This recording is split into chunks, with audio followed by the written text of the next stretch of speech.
सबसे पहले हम देखेंगे OS module and frequently used method. केवल एक लाइन में इनका प्रिंट स्टेटमेंट देखेंगे जिससे कि हमें समझ आ जाएगा कि इनको किस तरीके से यूज करना है। उसके बाद हम अपना प्रोजेक्ट बनाएंगे और प्रोजेक्ट में क्या लिखा है इसको देखने से पहले मैं आपको जस्ट बता देता हूं कि आखिर हम करने क्या वाले हैं। यहाँ पर मेरे पास फोल्डर है जिसका नाम है माई फोल्डर। इसके अंदर कुछ फाइल्स हैं, आप देखेंगे ये फाइल्स कुछ JPEG हैं, docx है और साथ में TXT भी है। अगेन JPEG, TXT, docx, तो ये इन्हीं का मिक्सचर है।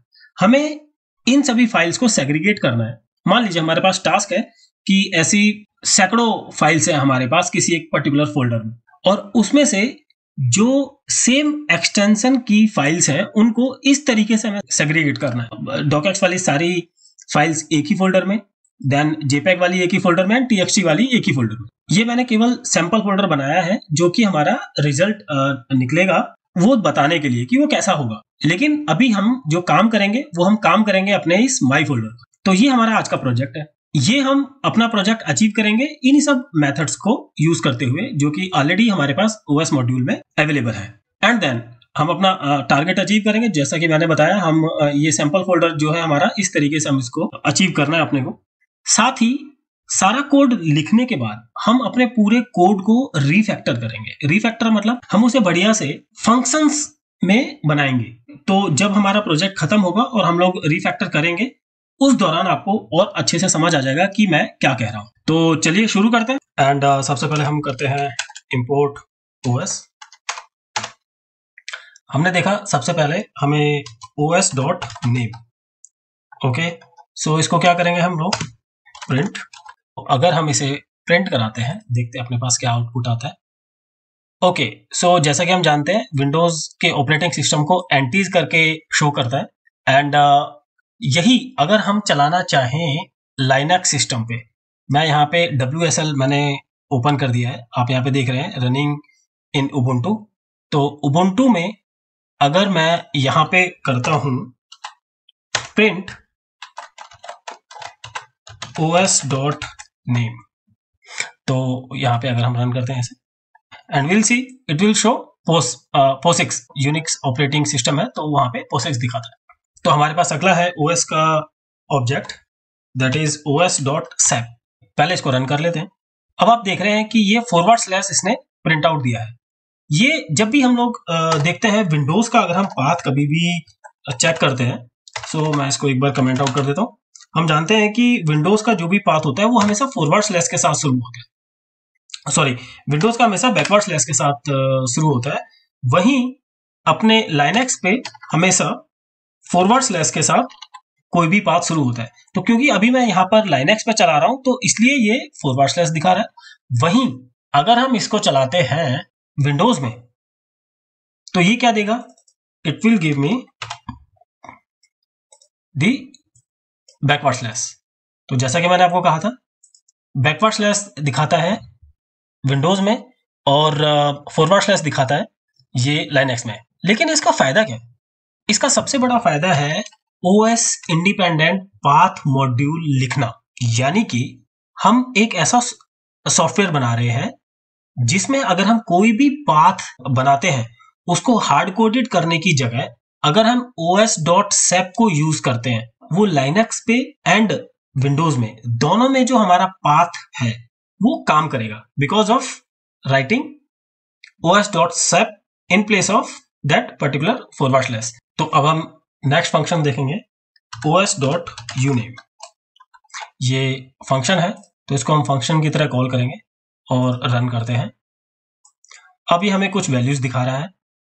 बेसिकली क्या है ये वैल्यूज, अगर हम इनको देखें तो ये system name, node name, release, version and machine क्या है उनको बताता है। सो वर्जन यहाँ पर है, बेसिकली मशीन कौन सी है अपने पास, एंड इसके अलावा ये रिलीज, ऑपरेटिंग सिस्टम रिलीज कब का है वो बताता है।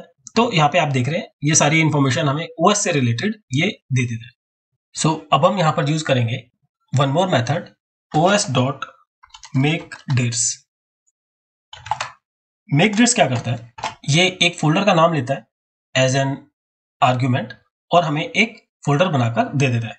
तो अगर मैं यहाँ पे लिखूं न्यू फोल्डर एंड रन करते हैं अगर हम ये कोड, तो हम देखेंगे हमारे पास न्यू फोल्डर हमें मिल जाता है। नेक्स्ट हमारे पास है गेट करंट वर्किंग डायरेक्टरी। सो अगर मैं कहूं os.get करंट वर्किंग डायरेक्टरी और इसको हम प्रिंट करा लेते हैं। अब हम रिजल्ट देखते हैं। हमारे पास करंट वर्किंग डायरेक्टरी जो जिसमें हम काम कर रहे हैं वो पाथ हमें मिल जाता है इससे। तो नेक्स्ट देखते हैं os.walk। सो os.walk यहां पर हमें देना पड़ेगा कि किस फोल्डर में हम वॉक करना चाहते हैं। वॉक करना चाहते हैं इन द सेंस कि उस फोल्डर के अंदर जितनी भी अदर सब डायरेक्टरीज हैं या जितनी भी फाइल्स हैं वो हम अगर प्रिंट आउट निकालना चाहते हैं तो हमें उस फोल्डर की लोकेशन या उस फोल्डर का पाथ हमें यहाँ पर पास करना होगा। तो इधर हम देख लेते हैं। फिलहाल अगर मैं कहूँ कि मुझे जो करंट वर्किंग फोल्डर है वही चाहिए, तो अगर हम यहाँ पर जस्ट एक बार उसे करंट वर्किंग फोल्डर को एक हम वेरिएबल के अंदर ले लेते हैं, current folder and os.get current working directory, और इसको हम यहाँ पास कर देते हैं एंड देन रन करते हैं। अब हम देख रहे हैं कि ये हमें एक जनरेटर ऑब्जेक्ट हमें मिल रहा है यहाँ पर वॉक। इसका क्या मतलब? जनरेटर के बारे में हम डिटेल में डिस्कस करेंगे हमारे जनरेटर से रिलेटेड ट्यूटोरियल में। फिलहाल हम क्या करते हैं कि यहाँ पर फॉर लूप का यूज करते हैं। फॉर जो भी डेटा स्ट्रक्चर हमें यहाँ पर os.walk में मिलेगा, लेट्स से हमें अभी नहीं पता है तो हम उसका नाम दे देते हैं simply item. For item in os.walk and then current folder. जब हम इधर करते हैं हम प्रिंट करा लेते हैं आइटम और देखते हैं रिजल्ट। सो क्या मिला हमें मिले हैं यहाँ पर कुछ ट्यूपल। बेसिकली आप देख रहे हैं यहाँ ब्रैकेट से शुरू है एंड ब्रैकेट यहाँ पर बंद है। अगर हम डिस्कस करें कि बेसिकली ये है क्या, यहाँ पर हमें एक फोल्डर का नाम मिल रहा है, ओके, दैट पाथ। फिर उसमें हमें एक लिस्ट है जो कि यहाँ पे हमें खाली मिल रही है और कुछ फाइल्स के नाम हमें मिल रहे हैं। हमें यहाँ एक ट्यूपल मिल रहा है, उस ट्यूपल में सबसे पहले है रूट, जो रूट फोल्डर हम जिसमें काम कर रहे हैं, एंड उसके बाद सारे डिर नेम हम कह सकते हैं, dir names, okay, and then file names. अब os.walk आप समझिए बहुत ही एक इंपॉर्टेंट फंक्शन है, मेथड है os का बेसिकली, नॉट फंक्शन, जो कि हमें ये तीन चीजें एक उस पर्टिकुलर फोल्डर में देता है। कौन सी तीन चीजें हैं ये? एक तो रूट फोल्डर जिसमें हम काम कर रहे हैं, देन वो डायरेक्टरी के नाम उस रूट फोल्डर में, आफ्टर दैट फाइल्स के नेम उस पर्टिकुलर रूट फोल्डर में। तो अगर हम एक एक करके प्रिंट कराएं यहाँ तो देखते हैं हमें क्या मिलता है। सो सबसे पहले हमें ये रूट सारे मिले हैं। मेन जो हमारी करंट वर्किंग डायरेक्टरी है उसमें एक फोल्डर है माई फोल्डर, एक न्यू फोल्डर जो हमने अभी बनाया है, एक सैंपल फोल्डर है, और सैंपल फोल्डर के अंदर भी डॉक्स ओनली जो मैंने आपको शुरू में दिखाया था, डॉक्स ओनली फोल्डर है, देन उसके बाद जेपेग ओनली फोल्डर है और एक टीएक्सटी ओनली फोल्डर है। तो अब आप देख रहे हैं यहाँ पे हमें जितनी भी डायरेक्टरी पाथ्स है वो सब मिल गए हैं। सो हम चाहें तो इस रूट का नाम चेंज करके लिख सकते हैं directory paths, okay, to be more specific. यहाँ पे अब directory paths and directory names, इनमें क्या डिफरेंस है? ओके, चेक कर लेते हैं। यहाँ पे हम डायरेक्टरी नेम्स को लेते हैं और प्रिंट करा देते हैं और चेक करते हैं हमारे पास क्या मिलता है। ये हमारे पास सारी डायरेक्टरी के नेम मिल गए हैं उस रूट फोल्डर में। तो रूट फोल्डर में हमारे पास माई फोल्डर नेम है, न्यू फोल्डर नेम है, सैंपल फोल्डर है। ये ब्लैंक क्यों है? क्योंकि उनके अंदर में कोई और फोल्डर नहीं है। उन फोल्डर के अंदर जो फोल्डर्स की लिस्ट है दैट इज एम्प्टी, एक एम्प्टी लिस्ट है फोल्डर्स की। तब हमने देखा था कि सैंपल फोल्डर के अंदर में तीन अलग अलग फोल्डर्स हैं, docx only, JPEG only and TXT only. अब हम यहाँ समझ सकते हैं कि बेसिकली वॉक फोल्डर करता क्या है। वॉक फोल्डर सबसे पहले हमारे इस रूट फोल्डर में आता है जिसका कि नाम है ओएस मॉड्यूल। इस रूट फोल्डर के अंदर में ये वॉक करता है एक एक करके हर फोल्डर के अंदर। तो डिर पाथ हमें देता है हमेशा हमारा रूट फोल्डर, एंड देन उसके बाद उस डिर पाथ के अंदर की डायरेक्टरीज, जैसे कि माई फोल्डर एक अलग डायरेक्टरी है, न्यू फोल्डर एक डायरेक्टरी है एंड सैंपल फोल्डर भी एक डायरेक्टरी है। अब इस सैंपल फोल्डर के अंदर भी तीन अलग अलग डायरेक्टरीज हैं। सो फाइल नेम क्या है? फाइल नेम क्या है? अब हम फाइल नेम्स भी एक बार प्रिंट करा लेते हैं। अब आप समझ रहे होंगे कि क्यों os.walk हमारे लिए बहुत ही इंपॉर्टेंट मेथड है एक, क्योंकि जिस फोल्डर में भी हम हैं उस करंट फोल्डर के अंदर जितने अलग अलग फोल्डर्स हैं और उनके अंदर जितनी भी फाइल्स हैं हम उनको एक एक करके एक्सेस कर सकते हैं। सो इसको प्रिंट करा लेते हैं। फाइल नेम्स, सो हमारे पास मिल रहा है os.module tutorial, I am sorry, okay. So सारी फाइल्स हमारे पास जिस भी अलग अलग फोल्डर में है तो जो भी जिस वक्त हमारा फॉर लूप चल रहा है, फॉर लूप जिस भी डायरेक्टरी में पहुंच रहा है उसके बाद उस डायरेक्टरी के अंदर में सारे फाइल्स नेम एंड ऑल हमें मिल रहे हैं। तो हम देख रहे हैं कि हम करंट फोल्डर में हमने os.walk को दिया है करंट फोल्डर, और करंट फोल्डर क्या है, हमने os.get current folder मेथड से डिड्यूस कर लिया है। सो नेक्स्ट मेथड है हमारे पास os.changedir। यहां हम क्या करते हैं, अगर हमें अपनी करंट डायरेक्टरी का पाथ चेंज करना है फ्रॉम प्रीवियस डायरेक्टरी, तो हम चेंज डायरेक्टरी मेथड का यूज करते हैं। इसको समझने के लिए हम सबसे पहले करंट dir लेते हैं through our os.get current working directory, और करंट डायरेक्टरी को हम प्रिंट कराकर चेक कर लेते हैं। नेक्स्ट स्टेप में हम डायरेक्टरी का पाथ चेंज कर देते हैं। अभी तक हमने जितने भी एग्जांपल्स देखे, हमें पता है करंट डायरेक्टरी हमारी आनी चाहिए OS मॉड्यूल। अब हम अपनी डायरेक्टरी चेंज करना चाहते हैं, so we will pass the path up to my folder. और जब भी हम विंडोज का पाथ देते हैं तो हमें एक एस्केप कैरेक्टर यहां लगाना पड़ता है। अब हमने क्या कहा कि करंट डायरेक्टरी हमारी जो है, उसके बाद हमारी डायरेक्टरी चेंज कर दो टू माई फोल्डर। तो पहली बार करंट dir आना चाहिए हमारे पास OS मॉड्यूल, लेकिन सेकेंड टाइम क्योंकि हम करंट डायरेक्टरी को चेंज कर चुके हैं टू माई फोल्डर, यहां पर हमें दूसरी प्रिंट स्टेटमेंट आनी चाहिए the path up to my folder. Check कर लेते हैं, यहां हमें दो पाथ मिले हैं, पहला OS मॉड्यूल और दूसरा माई फोल्डर। तो हमारी करंट वर्किंग डायरेक्टरी चेंज हो चुकी है with the help of the method os.changedir। So next है हमारे पास प्रिंट os.stat। os.stat हमें फाइल डेस्क्रिप्टर है ये बेसिकली। सो फाइल डेस्क्रिप्टर मतलब हमें यहाँ पर फाइल पास करनी पड़ेगी जिसका कि हमें डिस्क्रिप्शन चाहिए। यहाँ हम पास कर देते हैं फाइल नेम readme। सपोज ये readme फाइल है हमारे पास इसी फोल्डर में, readme.md दिस फाइल। ओके, इसी को हम यहाँ पे प्रिंट करा लेते हैं और इसके स्टैट्स देख लेते हैं। तो अब हम देख रहे हैं os.stat रिजल्ट, ये स्टेट मोड दिखाता है हमें, इन्फो, एंड देन उससे रिलेटेड फाइल का साइज है यहाँ पर, माइम टाइप क्या है, तो इस तरीके की चीजें हमें स्टैट फंक्शन दिखा देता है। सो नेक्स्ट बात करते हैं हम os.path.join। ये एक और काफी इंपॉर्टेंट और बहुत ज्यादा यूजफुल मेथड है। इसमें क्या करते हैं हम, नाउ सपोज मुझे करंट वर्किंग डायरेक्टरी तो पता है क्या है, लेकिन मैं एक पाथ चाहता हूं। मान लीजिए मुझे न्यू फोल्डर में एक फाइल क्रिएट करनी है। ओके, यहाँ पे हमारे पास फोल्डर है न्यू फोल्डर, और इसके अंदर मुझे अब एक फाइल क्रिएट करनी है। तो यहाँ उसके अंदर कोई फाइल ऑलरेडी है और मुझे उस फाइल को रीड करना है। तो कैसे करेंगे अब हम ये, वहां तक का पाथ मुझे बताना पड़ेगा। ओके, तो पाथ कैसे बताना पड़ेगा, उसके लिए हम यूज करते हैं os.path.join। ओके, कैसे, सबसे पहले हम लिखेंगे os.path.join।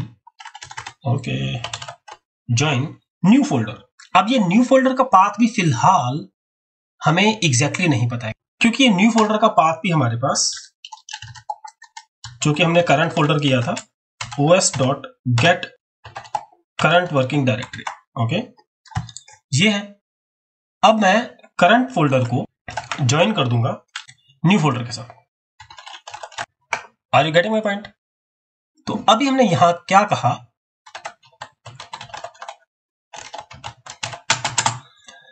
हम इसे एक वेरिएबल के अंदर ले लेते हैं जो कि है न्यू फोल्डर पाथ। तो न्यू फोल्डर का ये जो पाथ है, इसको हमने ज्वाइन कर दिया है करंट फोल्डर से, और करंट फोल्डर हमें पता है क्या है, जिस करंट वर्किंग डायरेक्टरी में हम काम कर रहे हैं। इट मींस os.module तक का पाथ। अब आप समझ रहे होंगे कि कैसे हम इधर पाथ ज्वाइन करते हैं। एक और ज्वाइन करने का मेथड होता है पाथ का, जो कि हम नॉर्मली यूज करते हैं, जिसमें हम की सिंपली कंकैटनेट कर देते हैं। आपने ये देखा होगा, यूज करते हुए हम लोग करंट फोल्डर पाथ लिखते हैं एंड देन उसके बाद एक फॉरवर्ड स्लैश लगाते हैं और उसके बाद लिख देते हैं न्यू फोल्डर। तो ये भी एक मेथड है ज्वाइन करने का, लेकिन जो सही और पाइथोनिक वे है काम करने का वो है os.path.join के थ्रू। ओके, तो हमें यहां तक का पाथ मिल जाता है। इसके अंदर अब मुझे कोई अगर फोल्डर, कोई फाइल बनानी है या रीड करनी है, तो जैसा कि हमने विद ओपन का हम लोग यूज करते हैं, विद ओपन फाइल नेम हमें देना पड़ेगा यहाँ पर। तो फाइल नेम अब हम दे देंगे, अगेन हम os.path.join का यूज करेंगे। तो सपोज फाइल नेम है हमारे पास os.path.join and then new folder path, यहां तक हम पहुंच चुके हैं। इसके अंदर हमें क्रिएट करनी है वो फाइल, तो हम फाइल का नाम दे देंगे, सपोज हमें बनानी है sample file dot TXT. Okay, so इसको हम कोट्स के अंदर डाल देते हैं। अब हम यहां पर यूज कर लेंगे with open this file as, हमें मोड बताना पड़ेगा, तो हम लोग राइट लिखेंगे तभी नई फाइल हमारे पास बनेगी। अगर आपको विद ओपन या फिर फाइल के इनपुट आउटपुट के बारे में नहीं पता है, सो डोंट वरी, मैं इसके बारे में डिटेल में डिस्कस करूंगा। आप जरूर देखें मेरी वीडियो जिसमें कि हम लोग फाइल इनपुट आउटपुट मेथड्स के बारे में बात करेंगे डिटेल में। अभी जस्ट आप समझ लीजिए कि हम एक नई फाइल क्रिएट कर रहे हैं न्यू फोल्डर के अंदर। So will write F dot right, कुछ भी लिख देते हैं, सम रैंडम टेक्स्ट। तो हमारे पास सैंपल फाइल डॉट टीएक्सटी बननी चाहिए न्यू फोल्डर के अंदर, जो कि करंट फोल्डर में है ऑलरेडी। अब हम यहां इसे रन कर देते हैं और चलते हैं अपने न्यू फोल्डर में, जहां पे हमें सैंपल फाइल मिल गई और इसके अंदर सम रैंडम टेक्स्ट लिखा हुआ आ गया। तो अब आप देख रहे हैं कि अगर हमें कोई फाइल क्रिएट करनी है या किसी फोल्डर तक रीच करना है, तो हमें os.path.join बहुत ही काम आता है। Okay, I hope you are getting this point. Next आता है हमारे पास os.path.exist। समझ लीजिए फिलहाल हम न्यू फोल्डर को डिलीट कर देते हैं, तो अब हम यहां पर यूज करेंगे os.path.exists और जरा हम इसको प्रिंट करा लेते हैं। ये हमें क्या रिटर्न करेगा? ये रिटर्न करेगा हमें एक बूलियन। अब हम जानते हैं यहां पर न्यू फोल्डर तो हमारे पास है नहीं, we have already deleted it, तो क्या रिटर्न करना चाहिए इसे? हम जरा रन कर लेते हैं और यहां पर ये फॉल्स हमें दिखा रहा है। पाथ डॉट एग्जिस्ट हमें बता रहा है कि न्यू फोल्डर तक का पाथ कोई यहां पर एग्जिस्ट करता है या नहीं। इससे क्या फायदा है? इससे फायदा ये है कि अगर पाथ एग्जिस्ट नहीं करता है तो हम बोल सकते हैं कि भैया नहीं करता है तो make dir up to this folder. कैसे करते हैं वो? हम यहां पर लिख देंगे if not os.path.exists new folder, अगर नहीं करता है सो os.makeDirs और यहां हम इसे बोल देंगे न्यू फोल्डर। तो अगर हम कोड ऑलरेडी कहीं पे हमने लिखा है और हमें वो टेस्ट करना है कि ताकि वो एरर ना थ्रो करे हमें, तो हम ऑलरेडी पूछ लेंगे कि अगर पाथ यहाँ तक का एग्जिस्ट नहीं करता है तो वहां तक हमें फोल्डर बना दें। तो अब हम देख रहे हैं हमारे पास यहाँ एक फोल्डर इसने ऑलरेडी क्रिएट कर दिया है। पहले इसने चेक किया कि क्या ये पाथ एग्जिस्ट करता है, कंडीशन वाज फॉल्स। तो अगर ये नहीं करता है तो नॉट के बाद फॉल्स आने पर वो कंडीशन ट्रू हो गई एंड इसने os.makeDirs में न्यू फोल्डर हमें बनाकर दे दिया। Okay, so I hope you understand कि किस लिए ये काफी जरूरी मेथड है हमारे पास। सो नेक्स्ट है हमारे पास os.path.split। ये भी बहुत जगह यूज होता है। इसके लिए हमें थोड़ा सा सेटअप करना पड़ेगा। अगेन हम करंट फोल्डर ले लेते हैं और अब तो आपको पता ही होगा कि हमें करंट फोल्डर कैसे मिलेगा, os.get current working directory और करंट फोल्डर के साथ हम फाइल नेम दे देते हैं, रीडमी को ज्वाइन कर देते हैं। तो ज्वाइन करने के लिए भी आपको बताइए os.path.join करंट फोल्डर, जो कि ऑलरेडी हमें गेट करंट वर्किंग डायरेक्टरी से मिल जाएगा और इसके साथ हम readme.md को ज्वाइन कर देते हैं और ये हमारे पास फाइल नेम आ गया। अब हम बोलते हैं कि इस फाइल नेम को आप स्प्लिट कर दो और इसका प्रिंट स्टेटमेंट चेक कर लेते हैं क्या मिलता है हमको। तो हमें यहां इसने दिया है, ये देखिए OS मॉड्यूल तक का पाथ इसने अलग कर दिया है और रीडमी फाइल को अलग कर दिया। स्प्लिट हमें बेसिकली हेल्प करता है उस पाथ से फाइल नेम को अलग करने के लिए। हमें ये फाइल अलग से मिल गई, इसको भी हम यूज करेंगे जब अपना प्रोजेक्ट बिल्ड करेंगे। नेक्स्ट हमारे पास स्प्लिट एक्सटेंशन, बहुत ही बढ़िया है ये भी, स्प्लिट ext एक्सटेंशन एंड ये फाइल नेम क्या मिलेगा हमें चेक कर लेते हैं। यहां पर हमें .md जो हमारी फाइल का एक्सटेंशन है वो स्प्लिट एक्सटेंशन से मिल जाता है। तो अभी आप समझ रहे हैं कि जब हमने बात की थी अपना प्रोजेक्ट लिखने के लिए, तो प्रोजेक्ट में हम कह रहे हैं कि select similar files from a folder, cut and paste them to related folders, जैसा कि मैंने अपने आपको दिखाया exempli gratia, all txt files to the txt only folder. तो यहाँ पे हम पता कैसे करेंगे कि वो सारी txt फाइल्स है? आप समझ रहे हो, जैसे हमने सैंपल फोल्डर में docx ओनली डाला, तो हम कैसे पता करेंगे कि हमें सारी docx ओनली फाइल्स ही उठानी है? इसके लिए हमारे पास हेल्प करेगा हमारी, जैसा कि आप समझ गए, स्प्लिट एक्सटेंशन मेथड। तो हम यहाँ पर इफ कंडीशन लगाएंगे, उस प्रोजेक्ट को बिल्ड करते हुए हम लोग और भी अच्छे से देख लेंगे। तो फिलहाल हम कंटिन्यू करते हैं अपना जो करंट सारे मेथड्स हैं जिसको हम चेक कर रहे हैं। os.rename का हम यूज करते हैं बेसिकली नंबर 1, जैसा कि इसका नाम ही बता रहा है, रिनेम करने के लिए। एंड सेकंड है कट एंड पेस्ट। सो जिस वक्त हमें इसे कट एंड पेस्ट के तौर पे यूज करना है, तो हम सोर्स पाथ क्या है और डेस्टिनेशन पाथ क्या है वो दोनों इसको पास करते हैं, और हमारे पास वो रिनेम की जगह उस फाइल को वहां से कट एंड पेस्ट करने में हेल्प करता है। चेक कर लेते हैं। अब मान लीजिए तो हमारे पास रीडमी फाइल है, मैं ये चाहता हूं कि जो करंट फोल्डर है हमारा, वहां से रीडमी फाइल को उठाकर ये न्यू फोल्डर के अंदर डाल दें। लेकिन हमें पता है सबसे पहले हम रिनेम का भी काम कर सकते हैं इससे, तो अभी हम पहले यूज करेंगे इसको as a rename. Okay, so what we will do, os.rename, file name हमारा यही रहेगा readmd, और हम इसको रिनेम करके करना चाहते हैं read_me.md, और इसको हम रन कर देते हैं। तो अब आप देख रहे हैं यहां पर हमारे पास read_md इसका नाम हो गया। सो अब हम यूज करेंगे os.rename का जो सेकंड हमने देखा था, वो था एक पर्टिकुलर फाइल को कट करके दूसरी जगह पर पेस्ट करना। अब हम क्या करेंगे, यहाँ रीडमी फाइल जो है हमारी, इसको हम करंट पोजीशन से कट करेंगे और न्यू फोल्डर के अंदर इसको पेस्ट करेंगे। तो सबसे पहले हमने देना है इसका डेस्टिनेशन पाथ। अगेन हम यहाँ पर लिख लेते हैं file name path dot join current folder के साथ रीडमी, और हमारे पास new folder path os.path dot join current folder with new folder. तो यहां हम क्या करेंगे, रिनेम करेंगे अपनी फाइल नेम,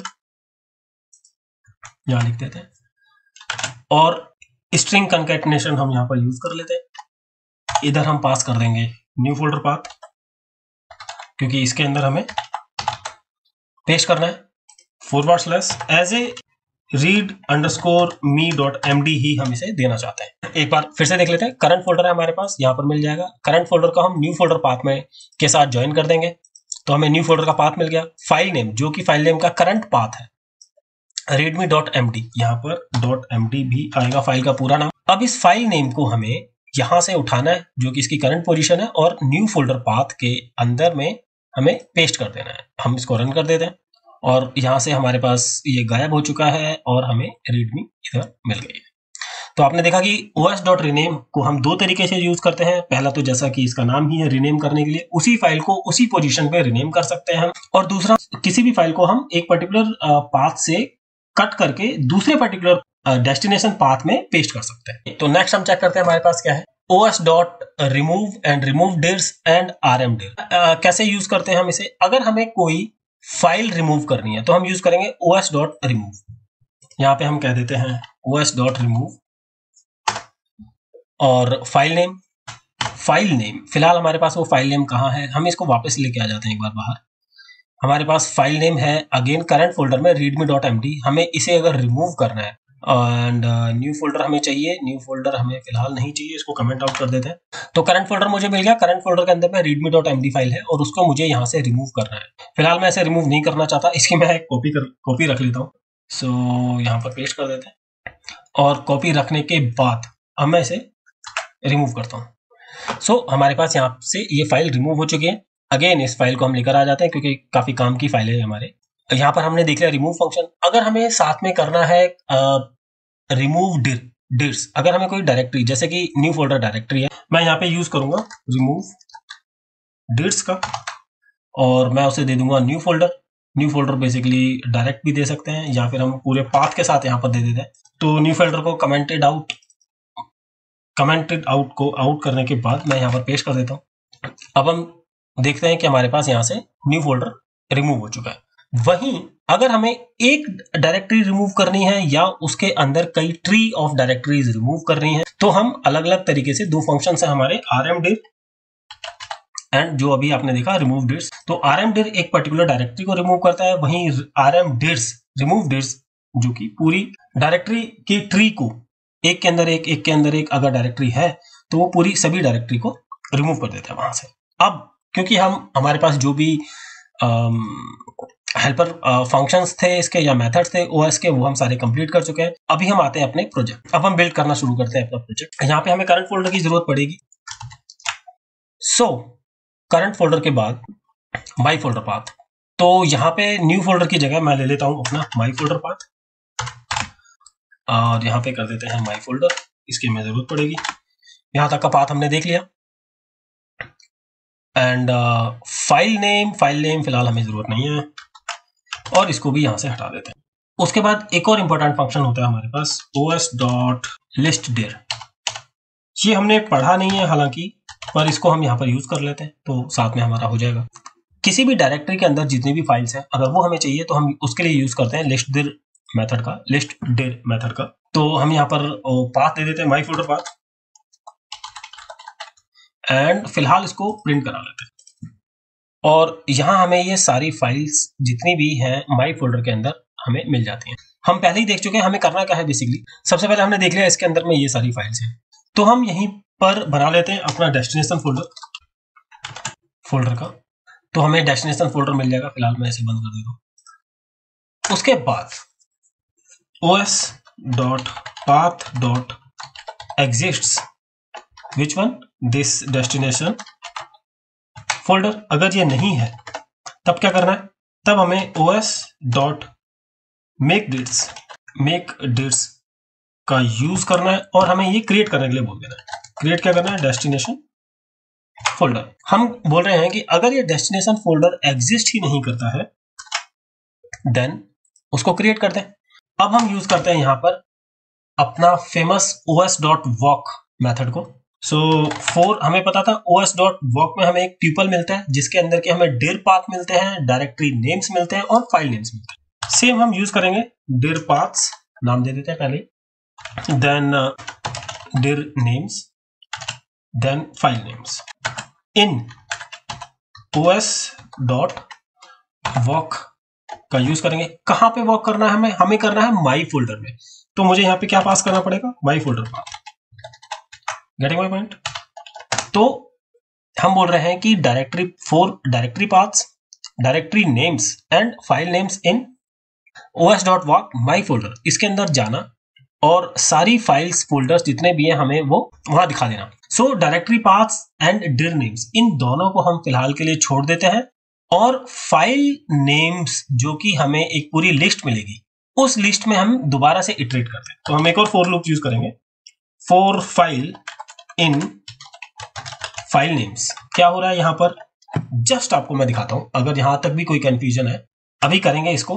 तो अगर हम बात करें यहाँ फाइल नेम्स के अंदर हम प्रिंट ही कर लेते हैं। So for fl in file name print fl। Okay, तो सबसे पहले हम यहाँ पर देख रहे हैं कि जो करंट फोल्डर के साथ मैंने txt ओनली बना दिया, जिसकी वजह से इसने यहाँ बाहर में ही txt ओनली फोल्डर बना दिया। पहले तो हम इसको डिलीट करते हैं, हमें चाहिए माई फोल्डर के अंदर ही।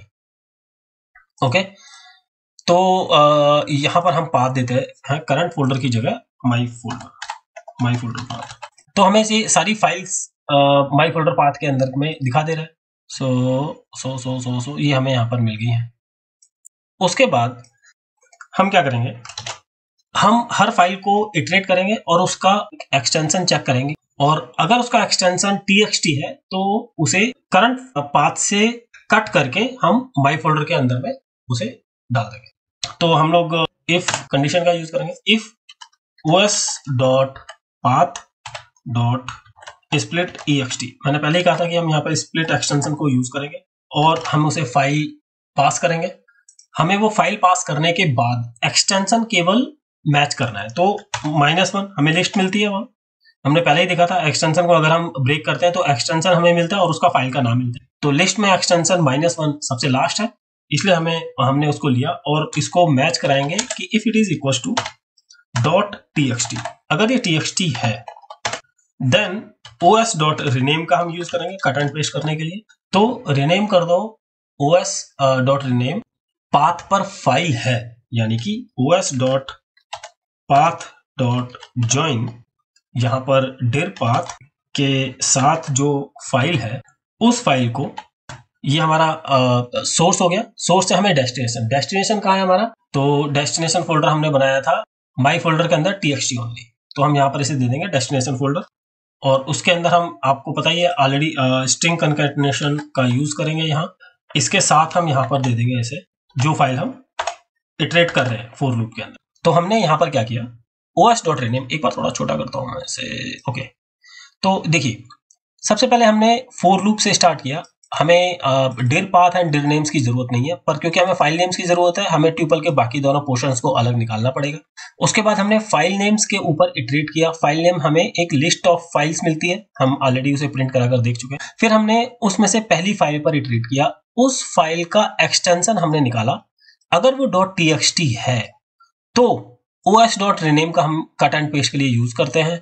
हमने फाइल को करंट पाथ के साथ ज्वाइन किया जो कि सोर्स पाथ है उसका, एंड हमने कहा कि जो डेस्टिनेशन फोल्डर है उसमें आप उसे वहां पर पेस्ट कर दो। ओके, यहां तक ही हम पहले इसको रन करके देखते हैं कि क्या हमारा काम बन रहा है या नहीं। ये फोल्डर बन चुका है क्योंकि हम ऑलरेडी एक बार इस कोड को रन कर चुके हैं। तो क्योंकि एंड यहाँ पे हम ऑलरेडी लिख चुके थे इफ नॉट os.path.exist, तो हम ये बना देना, इसलिए इसने यहाँ पर बना दिया। ओके, हम यहाँ तक का कोड पहले रन कर लेते हैं। तो अब आप देख रहे हैं कि जो txt थी वो सारी की सारी कट होके हमारे txt ओनली फोल्डर के अंदर जा चुकी है। सेम काम हमें आगे भी करना है, तो हम इसको 2 बार कॉपी पेस्ट कर लेते हैं और हम यहाँ पर इसको बोलते हैं अगर ये docx है तो भैया os.rename this file to destination file में वो फाइल डाल देना। सिमिलरली अगर ये हमारा jpeg है, अगेन सेम उस फाइल को यहाँ डाल देना। तो रन करने से पहले एक बार हम चेक कर लेते हैं कि हमारे पास डेस्टिनेशन फोल्डर केवल txt ओनली ही दिखा रहा है। इसके अलावा हमें यहाँ पर 3 फोल्डर और बनाने पड़ेंगे। एक फोल्डर होगा हमारा docx ओनली, अगला फोल्डर होगा हमारा jpg ओनली, और हमें क्योंकि every time we are using this same variable तो हमें इसको भी थोड़ा सा चेंज करना पड़ेगा। डेस्टिनेशन फोल्डर यहाँ इसको दे देते हैं txt और सेम हमें यहाँ पर पेस्ट करना पड़ेगा। तो हमने एक डेस्टिनेशन फोल्डर बनाया जो कि txt ओनली है, उसका हमने नाम वेरिएबल का दे दिया txt के साथ में। अगला हमने वेरिएबल बनाया है docx का और सेम हम कॉपी पेस्ट करेंगे एंड ये दोनों अकरेंसेस पे एक ही साथ पेस्ट कर देंगे। उसके बाद हम यहाँ इसको नाम देंगे jpg नॉट jpj, और यहाँ पर पेस्ट कर देंगे, इसका नाम है jpg। और तीनों बार अलग अलग वेरिएबल्स को हम लोग बुला लेंगे। यहाँ पर इधर ये कर देते हैं, इसको भी पेस्ट करके इसका नाम चेंज कर देते हैं हम txt, और इधर भी पेस्ट करके इसका नाम चेंज कर देते हैं jpg। So I hope you understand कि क्या हो रहा है। हम तीनों अलग अलग वेरिएबल्स को यहाँ पे कॉल कर रहे हैं, ऑलरेडी हमने लिख दिया है। अच्छा, यहाँ पे हमारा ना रिपीटेशन ऑफ कोड हो रहा है और हमें एक कोडिंग प्रिंसिपल पता है DRI, which says do not repeat yourself। Okay, do not repeat yourself. एक अच्छा प्रोग्रामर कभी भी सेम रिपीटिशन ऑफ कोड्स बार बार नहीं लिखता है, उसकी जगह वो अपने कोड को रिफैक्टर करता है और प्रॉपरली मेंटेन करता है एक फंक्शन में। यहाँ पे आपने वीडियो के शुरू में देखा होगा, मैंने कहा था कि हम लोग रिफैक्टर करेंगे अपने कोड को ताकि ये इतना सारा रिपीटिशन ऑफ कोड ये हम ऑलरेडी 3 बार लिख रहे हैं। ओके, उसके बाद हम ये तीनों में अलग अलग तरीके से यूज कर रहे हैं जो कि थोड़ा कंफ्यूजिंग भी है। तो किस तरीके से हम अपने कोड को रिफैक्टर करेंगे ये हम इसके बाद सीखेंगे। फिलहाल हम यहाँ पर रन करते हैं अपने कोड को एंड हम देख रहे हैं हमारे पास माई फोल्डर के अंदर में 3 अलग अलग फोल्डर बन गए जिसमें jpeg only and txt only है। अब मैं क्विकली यहाँ पर वीडियो को पॉज करूंगा और पॉज करने के बाद अपना रिफैक्टर कोड आपके पास लिखूंगा और उसको लिखने के बाद मैं आप लोगों को एक्सप्लेन करता हूँ। सो फ्रेंड्स, क्या किया मैंने यहाँ पर अपने माई फोल्डर में जो ओरिजिनल कंडीशन थी वैसे उसको लेकर आ गया सारी फाइल्स। साथ ही मैंने यहाँ पर कोड को रिफैक्टर किया, यहाँ पे एक नया फंक्शन बनाया है जिसका कि नाम है क्रिएट रिक्वायर्ड फोल्डर्स। तो यहाँ पे इसको फोल्डर्स कर देते हैं, सारे इंस्टांसेस एक ही बार में चेंज हो जाएंगे अपने पास। तो ये हमने किया। और अगर आप लोग सोच रहे हैं कि मैं कैसे सारे इंस्टांसेस को एक साथ सेलेक्ट कर पा रहा हूँ VS कोड के अंदर, तो एक शॉर्टकट है Ctrl+D। मैं एक डिटेल में वीडियो बनाने वाला हूं जिसमें हम VS कोड के बारे में जितने भी उसके फंक्शंस हैं, जैसे कि एक ही लाइन को हमें कॉपी पेस्ट करना है तो सिंपली ये कॉपी पेस्ट होगी with the help of keyboard shortcuts. तो ये कॉपी पेस्ट होगी। इसे जितनी बार भी मैं कॉपी पेस्ट करना चाहता हूँ एक ही बार में केवल shift alt and down arrow दबाने के बाद हम इसको कर सकते हैं। साथ ही ये जो स्पेस है, हमें मान लीजिए स्पेस हटाना है, एक ही बार शॉर्टकट हमने यूज किया और उसके बाद हम ये स्पेस एक ही बार में हटा सकते हैं। ये सारे VS कोड के अंदर जितने भी शॉर्टकट्स हैं, जितनी भी सेटिंग्स हैं, जितनी भी कीबोर्ड की कस्टमाइजेशन है फॉर ए पर्टिकुलर यूजर, ये सारा का सारा मैं एक बनाऊंगा VS कोड के वीडियो के अंदर। सो प्लीज वो वीडियो चेक करना ना भूलें। ओके, सो हम लोग बात करते हैं कैसे हमने यहाँ पर अपने कोड को रिफैक्टर किया, फंक्शन बना दिया जो कि हमें सारे फोल्डर्स को क्रिएट करके दे देगा। यहाँ पर again dir path, dir names and file names हम लोग ले रहे थे, लेकिन अब हमने क्या किया, इस फंक्शन के बाद में एक dir name and destination folder, ये दोनों पैरामीटर्स हमने यहाँ पे पास किए हैं। dir name हमने यहाँ पर पास किया है इस फोल्डर को, एंड डेस्टिनेशन फोल्डर हमारे पास यहाँ से रिटर्न आ गया। रिटर्न आने के बाद os.rename, सेम उस फाइल को हमने वहां पर बोल दिया जाने के लिए। os.rename के बाद कट एंड पेस्ट, जैसा कि हमने पहले ही देखा है। और हम एक बार ये कोड रन करते हैं। आप लोग इसको इजीली वीडियो को पॉज करके आप चेक कर सकते हैं कि किस तरीके से सारा कोड आ रहा है। अगर आप इस सारे कोड को एक ही फ्रेम में देखना चाहते हैं, लेट मी ट्राई। ओके, एक फ्रेम में आ तो गया है ये, लेकिन काफी छोटा है, हो सकता है कि पढ़ने में दिक्कत हो रही होगी इसको। तो आप लोग वीडियो को थोड़ा पॉज करके आगे पीछे करके इसको चेक कर सकते हैं। ये सारा कोड मैंने यहाँ पे लिख दिया, तो इसको रन करते हैं हम लोग, एंड फाइनली हमारे पास जो हमारा रिक्वायर्ड रिजल्ट था वो मिल चुका है। सो आई होप फ्रेंड्स, ये os.module आप लोगों को इससे रिलेटेड जो ट्यूटोरियल अभी अभी हमने फिनिश किया है ये अच्छा लगा होगा और आपको समझ भी आया होगा। वीडियो को लाइक जरूर करें, शेयर जरूर करें और हमें हेल्प करें bye subscribing the channel. Okay, thank you very much.